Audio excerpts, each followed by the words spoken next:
Coming up tonight on Bus News. Ember have announced changes to their intercity bus routes.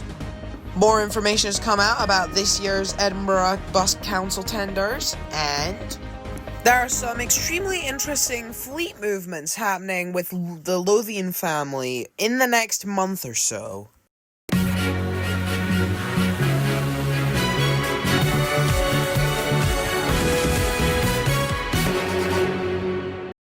Hey, what's going on, guys? Me, Mortimer here, and I have a confession. And no, I'm not confessing to axe murder this time. I suppose I'll just let my hair do the talking, but, I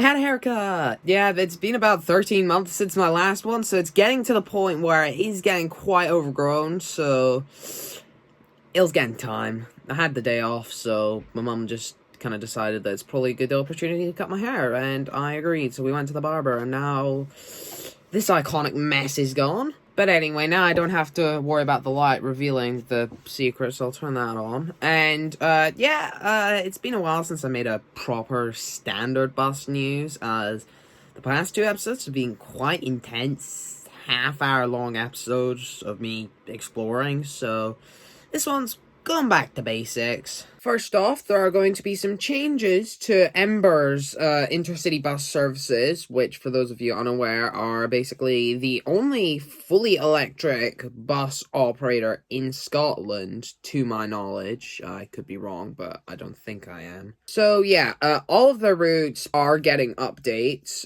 which, from what I've seen, are quite exciting. I have seen all of these changes so far, though. The only changes that I don't see before filming tend to be the Lothian ones, so let's just get into it. First off, the E1 will be going up to every half hour between Edinburgh and Dundee, and it will be receiving an extension from Dundee all the way up to Bridge of Dawn Park and Ride, which is about a 20-minute bus ride north of Aberdeen city centre. So, quite the extension. Total journey time between Edinburgh and Aberdeen will be roughly just over 4 hours, and it will cost a mere £15.50 for an adult, which I think is a good deal. Additionally, the E1 will also now stop at Slessor Gardens in Dundee instead of the railway station, and in Edinburgh, instead of stopping at St Andrew Square, it will stop at George Street, and additionally, it will stop in, I think, St Ninian's Road in Corstorphine instead of Edinburgh Zoo, which is interesting. But oh well. The last change for the E1 that I am aware of is that it will now stop at the Hornmilk Bar in Inchmichael when operating between Edinburgh and Dundee. And then next we have the E1X, which is getting withdrawn.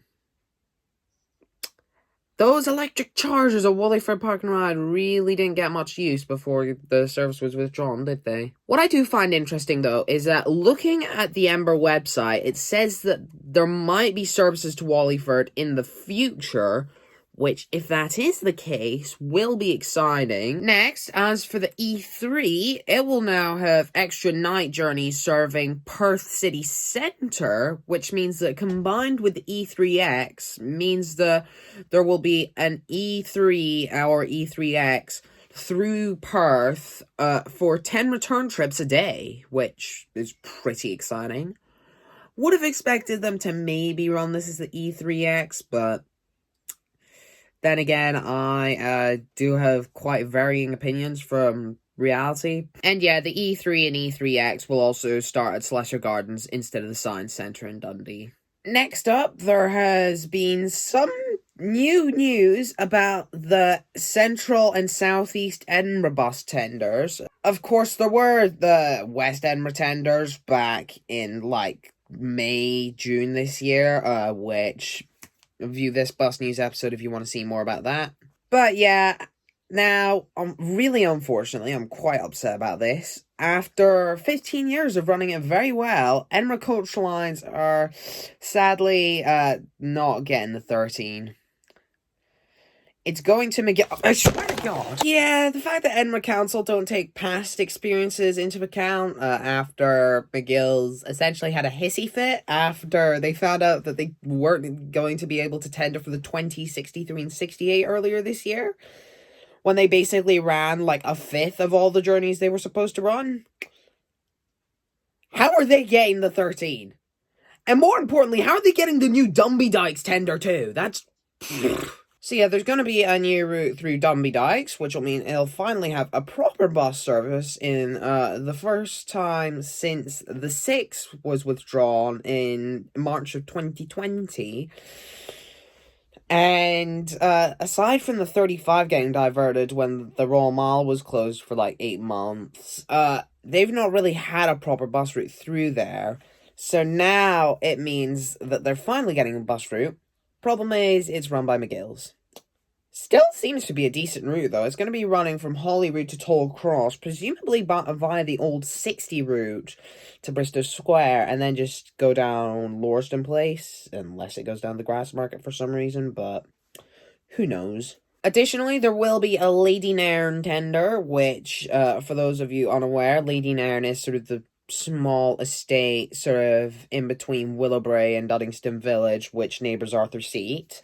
It used to have the jointly Prentice of Haddington and Lothian buses 69, which also was withdrawn in March of 2020, which was for the same reason as the 6, due to low passenger numbers. Then again, the 69 was every 40 minutes, and the 6 was every 30 minutes. I don't think there's demand for either of those routes to be that frequent. Maybe hourly, but that's it. So the Lady Nairn route is going to have a different route. I'm not sure what it's going to be, and also I'm not sure who the operator is going to be. That's yet to be confirmed, but they did ask if they could maybe change the route a bit. So whether that means it's going to be changed to be more like the old 69 route, or whether it's going to maybe be Portobello, Willowbrae, the Jewel, instead of Lady Nairn, the Jewel, Portobello. I don't know.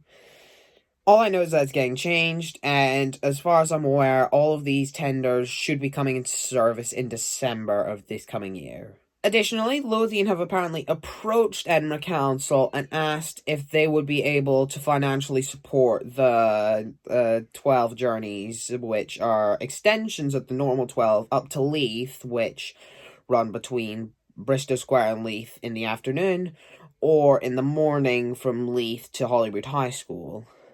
So Lothian have approached the council asking if they'd be willing to support that, because whilst the kids at Portobello High School probably do need the bus service, there aren't enough people to warrant it still running.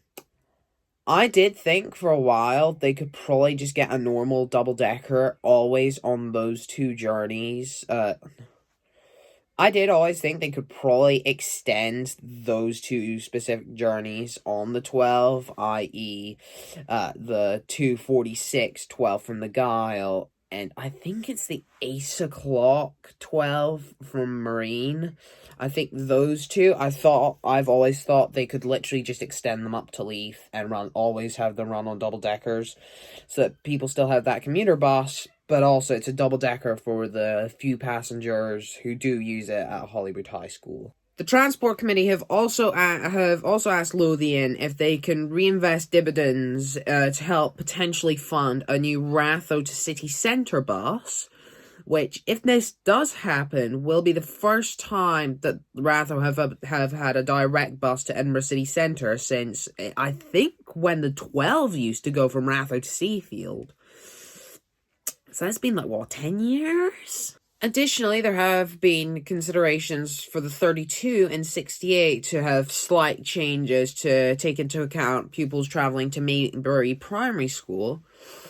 Now, whether this means that they'll be rerouted or they'll just be retimed, I'm going to be honest, I can't really tell. Additionally, there have been plans to change the 70 in some way to now serve the brand new Lost Shore Surf Resort, which, for those unaware, is a new surf resort being built, I think near the Ingliston Showground. I could be wrong about its exact location. There have also been requests about it potentially being rerouted to serve RBS Gogarburn for Royal Bank of Scotland employees as potentially an alternative to the original Royal Bank of Scotland shuttle service, which was run by Waverley Travel, who used to have the 68 before First Bus had it, First Bus had it before McGill's bought First Bus in South East and Central Scotland and renamed it to Eastern Scottish and Midland Bluebird, and then Handicap's Lothian got the McGill's tender.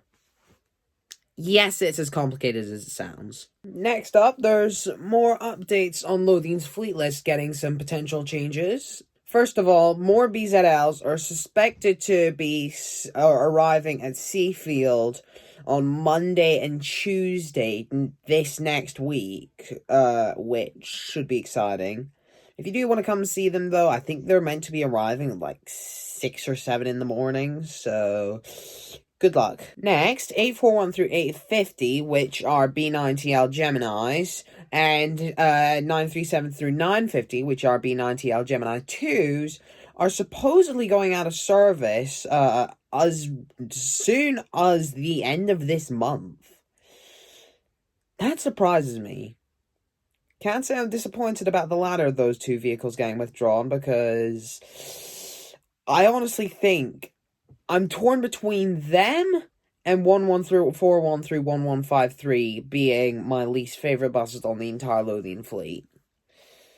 I just want to say that the video I did make where I was ranking all of the Lothian buses, I did do that when I was absolutely exhausted, and it was about 1 in the morning when I wrote that video, so you can kind of see about how accurate it probably is. I'm probably going to do an updated one once all the BZLs arrive and the fleet's got some new tweaks here and there. So yeah, what's going to happen with East and West Lothian now that those 23 buses are gone? Of course, 841 through 850 are with Lothian Country and West Lothian, and 937 through 950 are with East Coast buses in East Lothian. So that means at least 13 vehicles are going to have to go to East Coast buses to compensate, and at least 10 are going to have to go to Lothian Country. So I think the best bet is that, my guess is that they might send some of I think potentially 426 through 437 potentially going to Lothian Country. I know that they basically just moved to Longstone, but I can still see it happening. As for 937 through 950, I'm honestly unsure. I think potentially 951 through 960 could get moved from Marine to Musselburgh, but not sure. I think East Coast buses have enough vehicles to where they could probably lose 2 or 3. I'm not certain on that, because I don't know the peak vehicle requirements across all of their routes, because I know they are quite a few extra peak journeys, but who knows. Additionally, Marine has picked up a lot of extra peak and Sunday journeys since the 8th of September changes, so I think potentially moving vehicles for Marine might not be the smartest idea. But anyways, that's all for today, so I am going to get to editing this, as I'm probably not going to be able to edit this tomorrow evening, as I have a hell of a lot of revising for a maths test to do, so yeah. Till next time, adios.